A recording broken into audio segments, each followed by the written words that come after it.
Halo guys, selamat datang kembali di channel gue Irfan Akbar 67. Seperti biasa dalam video kali ini gue mau bahas novel yang belum ada animenya. Ya, yang mau gue bahas ini adalah novel Death Mage. Seperti biasa di video ini, gue bakal merangkum web novelnya dari chapter 90 sampai chapter 94. Video ini adalah kelanjutan dari video sebelumnya. Jadi buat kalian yang belum nonton video pembahasan yang sebelumnya, kalian tuh bisa nonton videonya terlebih dahulu. Video ini isinya tuh udah jelas spoiler untuk lanjutan manganya. Jadi buat kalian yang gak suka spoiler, kalian bisa close video ini. Sebelum kita mulai, gue di sini mau ngingetin lagi ke kalian, jangan lupa untuk subscribe channel ini. Dan jangan lupa juga untuk nyalain loncengnya supaya kalian dapat notif kalau channel ini update video terbaru. Oh ya, buat kalian yang mau support gua, kalian tuh bisa langsung aja gabung dan join ke membership, atau bisa juga ngasih jajan via super chat atau bahkan lewat link Saweria yang ada di deskripsi maupun komentar video ini. Gue juga di sini mau ngasih tahu ke kalian kalau gue tuh punya channel khusus yang bahas tentang manhwa. Jadi buat kalian yang suka sama komik Korea ataupun komik Cina, kalian tuh bisa langsung aja mampir ke channel gue yang satunya, yaitu Irfan 67. Oke, tanpa basa-basi lagi, langsung aja kita mulai ke ceritanya. Jadi kisah dimulai dari Karchan yang memimpin pasukan untuk menghancurkan desa-desa kultivation. Froto saat ini tentunya agak protes karena penghancuran desa-desa kultivation saat ini harusnya udah nggak diperlukan lagi. Alasannya karena skandal Belton yang bekerja sama dengan vampir. Belton tuh sekarang udah nggak mungkin lagi menjadi pemimpin wilayah Hartner. Jadi penghancuran desa-desa kultivation harusnya nggak diperlukan karena Lukas udah dipastikan bakal menjadi pemimpin selanjutnya. Nah, di sini Karchan tetap ngotot sama keputusan yang dia buat. Dan dia tuh sekarang mengancam Froto bakal kehilangan jabatan kalau Froto terus protes. Ya, di sini Karchan ini mau caper supaya dia tuh nggak dibuang sama Lukas. Makanya dia tuh berusaha untuk mencapai sesuatu supaya diingat sama Lukas. Nah, sekarang Karchan dan pasukannya tuh menyamar menjadi bandit. Ya, Karchan ini menyuruh pasukannya benar-benar menyamar menjadi bandit. Jadi nanti itu bakal melakukan perampokan, pembunuhan maupun pemerkosaan. Di sisi lain saat ini Vandaru ada di salah satu desa kultivation. Ya, Vandaru tuh melakukan berbagai hal untuk mengurus orang-orang di desa kultivation. Orang-orang di desa-desa kultivation adalah pemujanya Vandaru, makanya Vandaru ngerasa nggak enak kalau harus meninggalkan mereka semua. Saat ini Vandaru mendapatkan info tentang adanya orang yang mau menyerang desa kultivation. Vandaru tentunya melihat mereka melalui familiar yang dia miliki.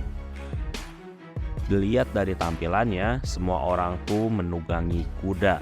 Dan Vandaru di sini ngerasa kalau mereka bukanlah bandit.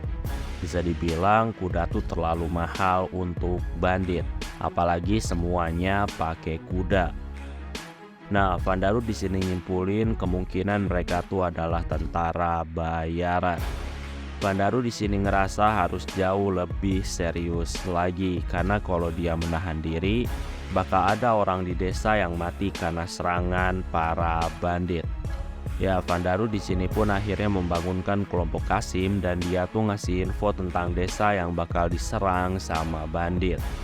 Saat ini puluhan bandit menyebar ke berbagai arah untuk masuk ke desa.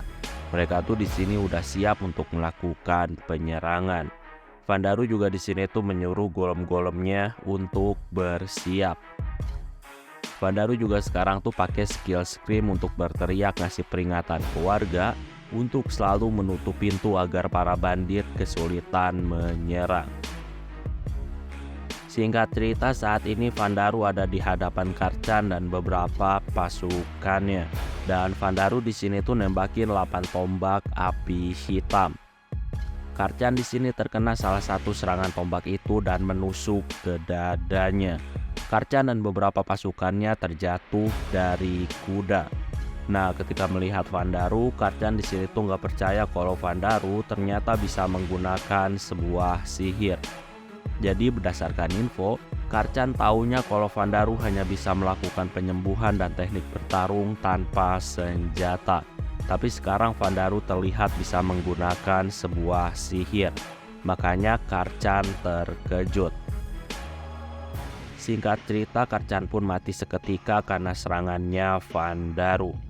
Vandaru di sini mulai menghabisi pasukan lainnya. Frodo di sini yang melihat kekejaman itu, dia pun akhirnya ketakutan dan lari. Vandaru menyuruh serangga-serangganya untuk menangkap Frodo. Vandaru sekarang tuh ngobrol dengan roh dari Karcan, dan Vandaru di sini sekarang tahu bahwa yang menyerang adalah kesatria negara ini. Dan karena hal itulah, Vandaru mutusin untuk menghancurkan muka para kesatria supaya mereka tuh nggak bisa dikenali. Ya, Vandaru melakukan pencegahan supaya nggak terjadi masalah karena menyerang kesatria negara ini. Makanya Vandaru menghancurkan muka para kesatria. Para kesatria itu juga sekarang tuh dibasmi sama golem-golem Vandaru dan juga sama monster Dead Iron. Ya, jadi Dead Iron ini adalah logam ciptaan Vandaru dengan menggunakan mana atribut kematian. Dan logam itu dijadikan monster. Selain Vandaru, Partikasim juga saat ini tuh membantu mengalahkan beberapa kesatria. Ya, kemampuan Partikasim ini bisa dibilang meningkat. Selain melakukan pelatihan atas saran dari Vandaru, senjata kelompok Kasim juga sekarang tuh dikasih bab sama Vandaru. Makanya kelompok Kasim tuh sekarang cukup kuat untuk menghabisi beberapa kesatria. Sekali lagi, mayat-mayat yang dibunuh sama Vandaru tuh kepalanya langsung dihancurkan sehingga nggak bisa dikenali. Di sisi lain, saat ini Frodo berjuang untuk lari. Tapi tetap aja dia tuh dikejar sama serangga-serangganya Vandaru. Frodo sekarang frustasi dan dia tuh ketakutan.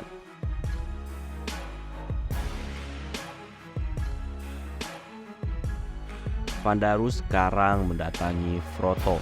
Vandaru ngasih tahu kalau dia tuh udah tahu semua cerita yang terjadi dari roh Karcan. Vandaru di sini tahu kalau Frodo hanyalah pendeta palsu yang menyamar. Frodo selama ini tuh berpura-pura baik di hadapan para warga. Vandaru di sini tuh memegang kepala Frodo dan dari sana keluar binatang seperti cacing dan menjalar di kepala dari Frodo. Serangga-serangga itu sekarang masuk ke dalam lubang-lubang yang ada di kepala dari Frodo. Frodo di sini menjerit gemetaran dan mengejang.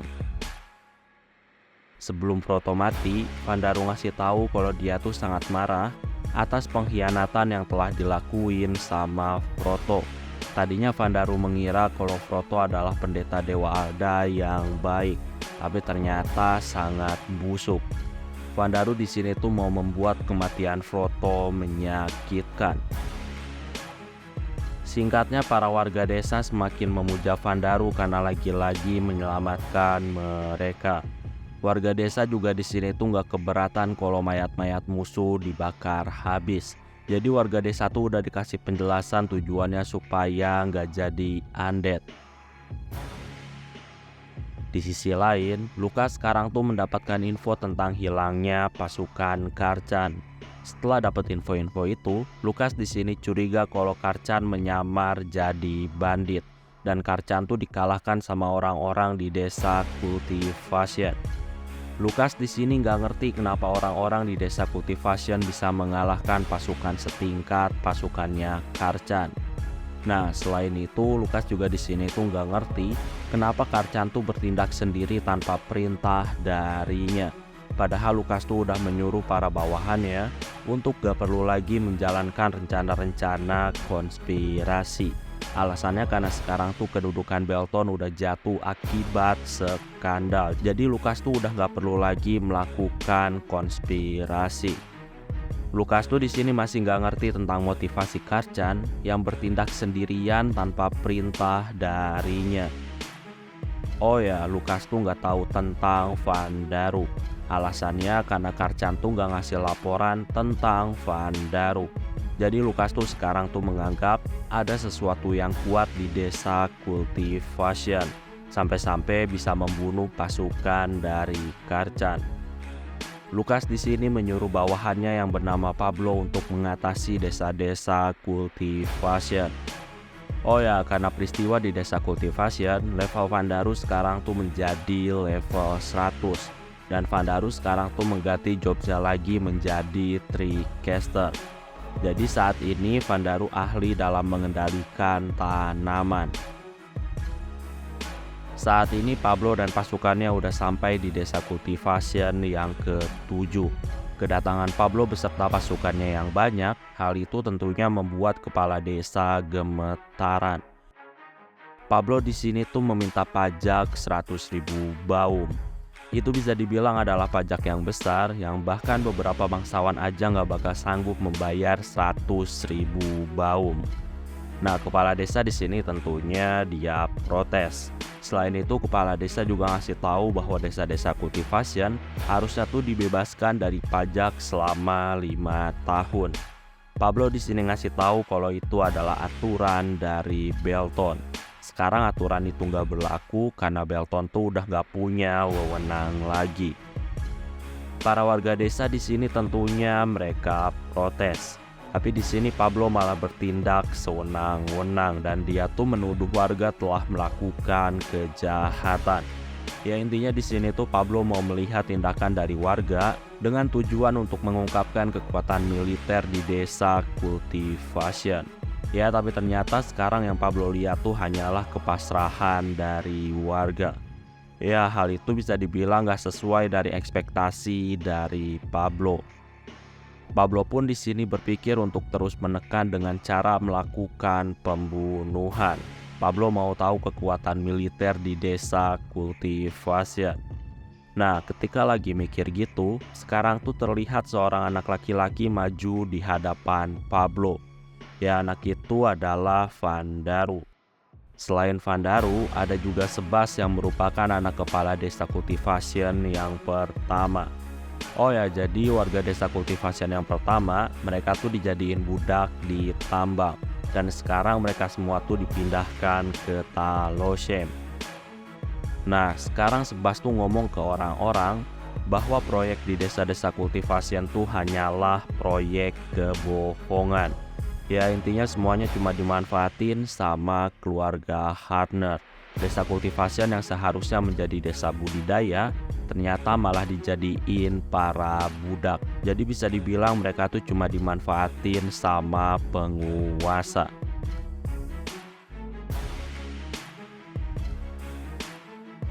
Sebas di sini jelasin kebusukan penguasa dan hal itu membuat muka Pablo sekarang menjadi kesal. Pasukan Pablo sekarang mengarahkan pedang dan tombaknya ke arah Sebas. Vandaru sekarang tuh ngomong ke warga desa kalau dia tuh bakal mengalahkan semua kesatria yang ada. Para kesatria yang mendengar itu, mereka hanya tersenyum menanggapi omong kosong dari seorang bocah. Di sini kelompok Kasim menjadi bersemangat. Kelompok Kasim di sini ngasih tahu kalau mereka tuh bakal mengikuti Vandaru dan mereka tuh nggak mau ditindas. Makanya kelompok Kasim bakal melawannya. Para warga desa juga di sini tuh nggak mau tinggal diam. Mereka tuh nggak mau ditindas. Pablo di sini tuh menyuruh para bawahannya untuk segera menghabisi warga desa.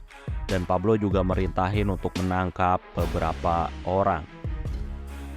Di sini Sebas ngasih tahu kalau para kesatria tuh sekarang udah bukan lagi tandingan mereka. Sebas di sini tuh terlihat memiliki taring di giginya.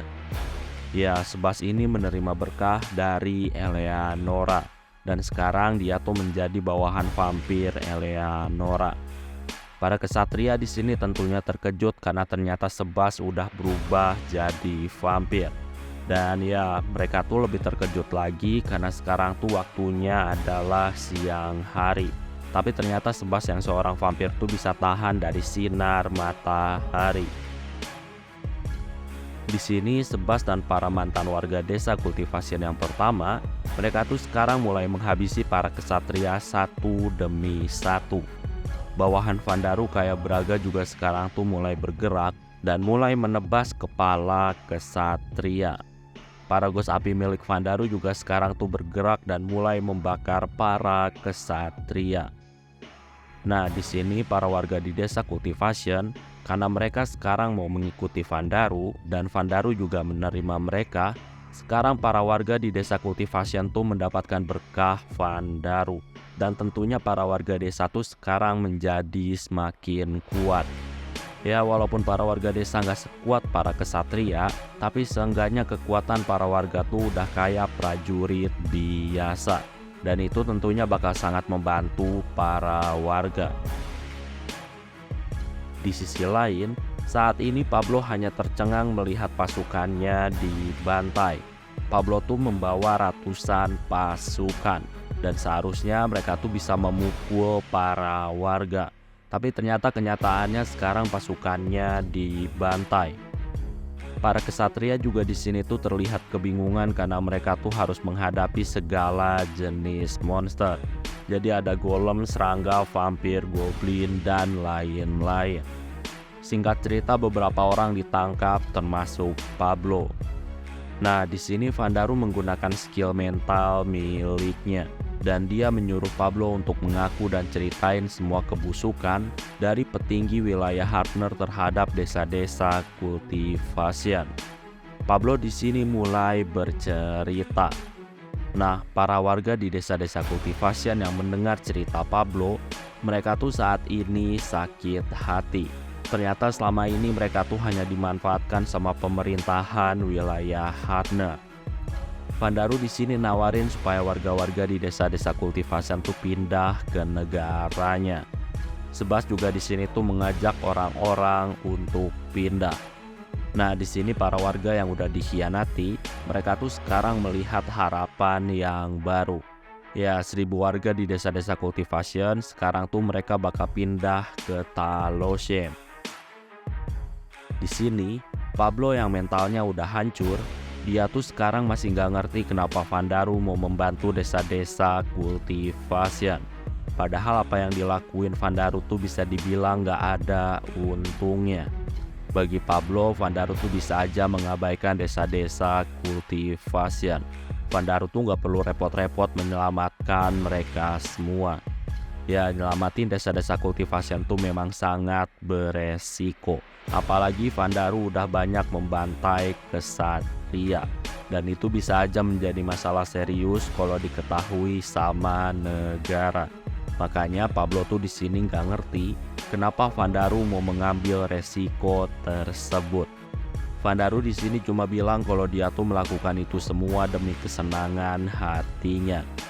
Vandaru ngasih tahu kalau dia tuh datang untuk membalaskan semua yang terjadi 200 tahun yang lalu.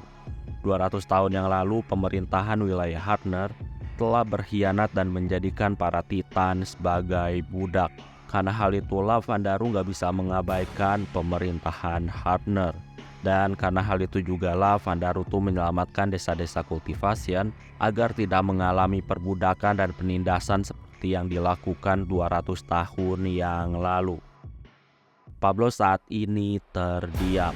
Pablo sekarang tuh menyadari semua yang terjadi di wilayah Hartner semuanya tuh karena ulah Vandaru.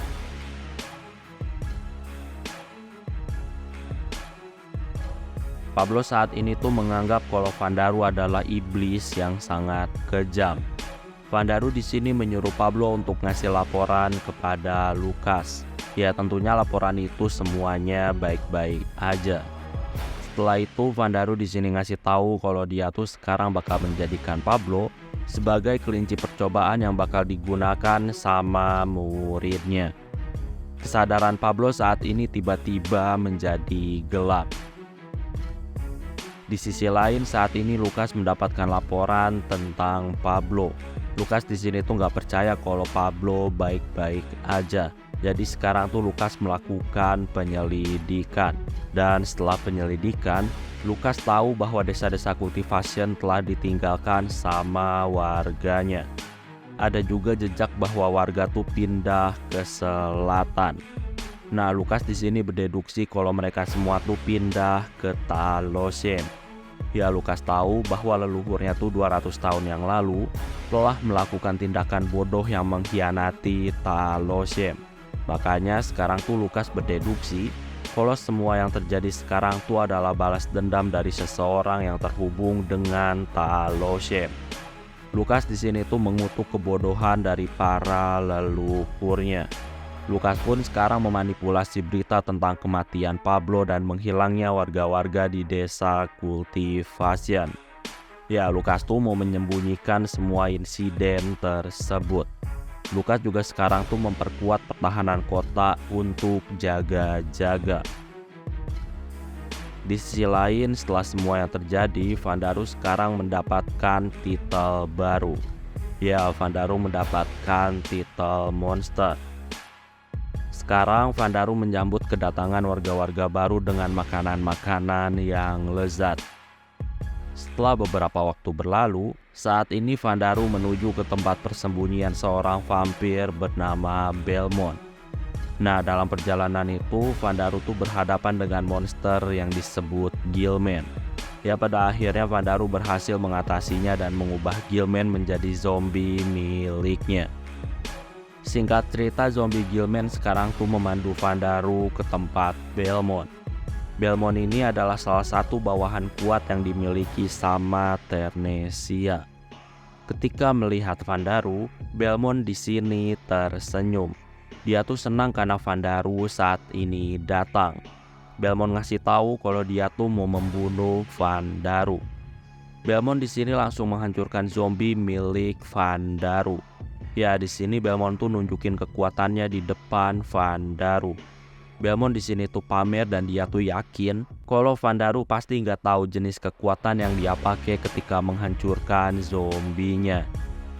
Vandaru di sini tentunya ngasih tahu kalau Belmont ini pasti memanipulasi benang logam di jari-jari tangannya. Belmont di sini terkejut karena ternyata Vandaru bisa dengan mudah mengetahui kekuatan yang dia gunakan. Di sini walaupun terkejut, Belmont saat ini tersenyum. Belmont di sini ngasih tahu kalau Vandaru tuh sekarang udah terkepung sama benang-benang logam miliknya. Jadi mustahil bagi Vandaru bisa kabur. Belmont di sini mau memutuskan kepala Vandaru dengan menggunakan benangnya, tapi ternyata nggak bisa. Ya, benang-benang milik Belmont tuh ternyata udah terjerat sama benang-benang kecil yang telah dibuat sama Vandaru. Di sini Belmont tuh semakin bersemangat karena lawan yang dia hadapi saat ini memiliki kekuatan benang yang sama seperti dia. Saat ini terlihat kalau kaki Belmont tuh memanjang menjadi seperti kaki monyet. Saat ini benang-benang Belmont juga mulai memotong benang-benangnya Vandaru. Belmont di sini tuh bersiap mau membunuh Vandaru, tapi tiba-tiba dia tuh mendengar suara di belakangnya. Dan ketika melihat ke belakang, terlihat dari tubuh zombie Gillman tuh saat ini muncul sosok Vandaru. Belmont di sini tentunya bingung karena ada dua Vandaru. Vandaru di sini ngasih tahu yang ada di hadapan Belmont tuh adalah tubuh fisiknya, sedangkan yang ada di belakang tuh adalah bentuk roh Vandaru. Belmont di sini semakin bingung. Itu artinya selama ini Vandaru membiarkan tubuh fisik ataupun tubuh utamanya sebagai umpan. Belmont di sini tuh nggak ngerti kenapa tubuh fisik dijadiin umpan. Karena kalau tubuh fisiknya hancur, harusnya itu menjadi masalah bagi Vandaru. Karena harusnya Vandaru tuh nggak bisa kembali ke tubuh utamanya.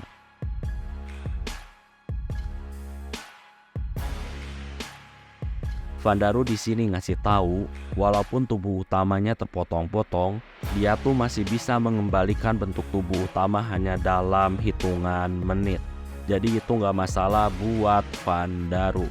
Vandaru juga di sini tuh ngasih tahu kalau Belmont tuh nggak bakal bisa dengan mudah memotongnya. Saat ini tubuh fisik Vandaru ditutupi sama cairan hitam, dan sekarang itu membentuk armor. Selain itu, armor itu juga dilengkapi sama penghalang penyerap sihir. Dan terlihat sekarang tuh benang-benang Belmont lenyap terserap. Belmont di sini tuh hanya tercengang karena Vandaru tuh bisa dengan mudah menciptakan sebuah armor, dan Vandaru tuh bisa menciptakan banyak penghalang. Jantung Belmont di sini tuh berdegup dengan kencang. Dia tuh menyadari kalau dia sekarang bakal mati. Vandaru sekarang tuh memasukkan peluru proyektil ke dalam pipa yang dibawa sama zombie Gillman. Ya, Vandaru di sini tuh menembakkan peluru dari pipa seperti dia tuh sedang menembak menggunakan sebuah pistol. Ya, lebih tepatnya itu bukan pistol, tapi lebih ke arah sebuah meriam. Nah, tembakan itu sekarang tuh mengenai Belmont dan Belmont kesakitan. Isi perut Belmont di sini tuh berserakan dan darah di mana-mana. Di sini juga terlihat wujud Belmont berubah. Ya, Belmont ini aslinya adalah ras manusia binatang jenis monyet hutan yang masih memiliki darah ras Lamia. Dan sekarang Belmont tuh udah menjadi vampir. Nah, di sini Vandaru melihat ke arah Belmont. Vandaru tuh di sini nggak menyangka kalau Belmont ternyata adalah seorang wanita. Ya, tadinya Vandaru tuh menganggap kalau Belmont adalah laki-laki. Belmont di sini tuh terkejut karena Vandaru bisa mengetahui jenis kelaminnya yang asli. Padahal dia tuh udah memotong dan membakar payudaranya.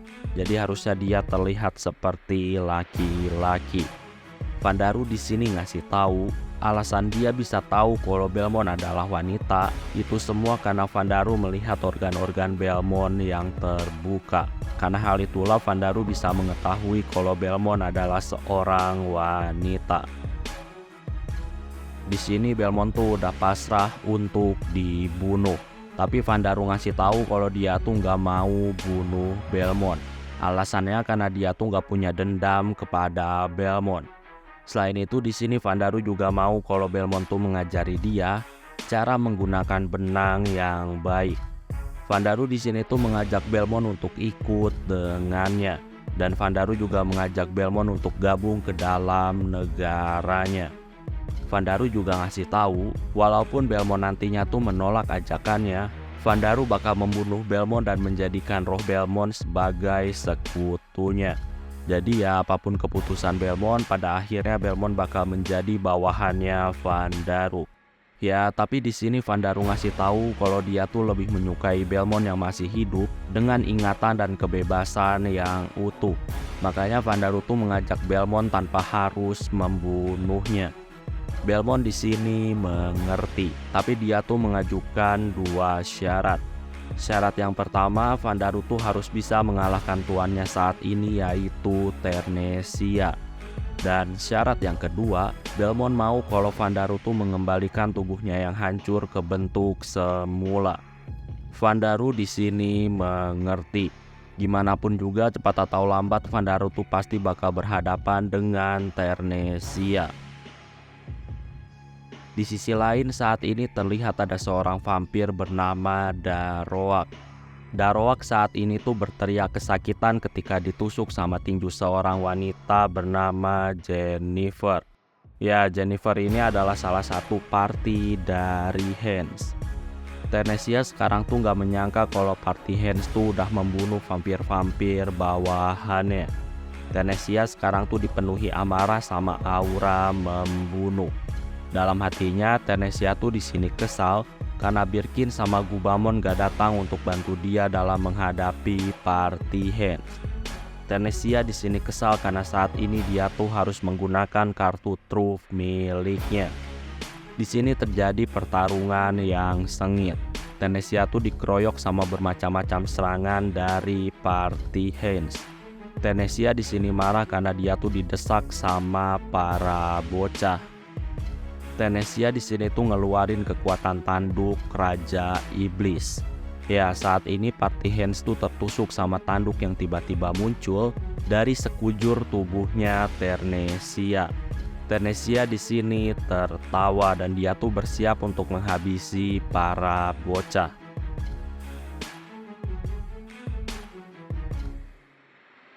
Oke, sebelum gua akhiri videonya, gua di sini mengucapkan terima kasih ke kalian karena udah mau join ke membership.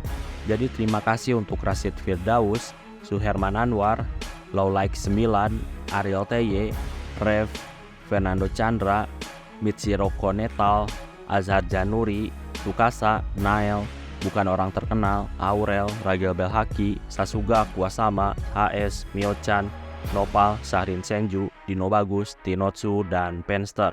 Sekali lagi gue ucapin terima kasih ke kalian karena udah mau join ke membership. Oke, kayaknya cukup untuk video pembahasan kali ini. Terima kasih karena udah nonton video ini sampai habis. Jangan lupa untuk subscribe, like, dan yang paling penting adalah jangan lupa untuk share video ini ke teman-teman kalian. Sampai bertemu kembali di video-video selanjutnya. Terima kasih.